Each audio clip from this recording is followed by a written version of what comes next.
When I first started my spiritual journey, I thought guidance was going to come through like in the movie vibes. Now, this movie was made, I believe, the year I was born, which was 1986.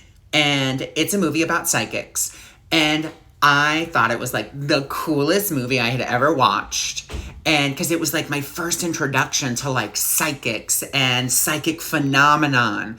And it was amazing. And I had such a like deep resonance with the character that Cyndi Lauper played. She had a guide named Louise who would channel through her. And I was just like, oh, that seems like super cool, right?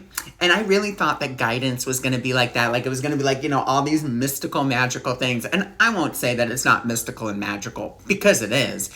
But it doesn't have to come through the extraordinary. I will say a good majority of the time that my guidance comes through in the very ordinary, like extremely ordinary. I'll be having a conversation with a friend. I'll be watching a TV show, listening to the radio, or scrolling on TikTok or Facebook and be like, oh my God, like there's my answer, there's my sign, there's my synchronicity. Like, I was just talking about this and, now there's this. And I know our phones listen and all of that, but it's still fun to see.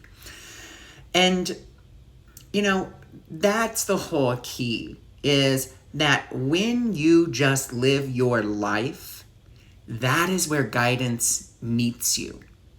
Guidance meets you as you are living. Because what can happen is we start to monitor.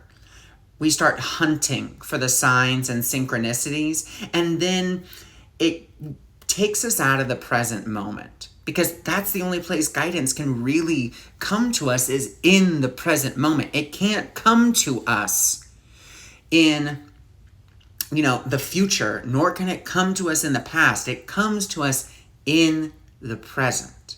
And so when we're sitting there hunting and looking, everywhere for signs, we often lose that present moment awareness.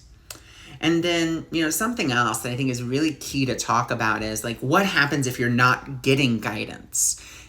And there have been times in my life where I haven't gotten any guidance and nothing's been wrong. It's just Spirit's way of being like, there's nothing for you to do right now except go and live and experience your life. That's the guidance. Go out there and live life, and when the next step is ready for you, we'll chime back in, right? Spirit will come back in there and you'll start seeing the signs, the synchronicities, things will start ramping back up. And that's okay. So it's not to not pay attention to signs and symbols. It's not to be aware of signs and symbols. It's just to be aware.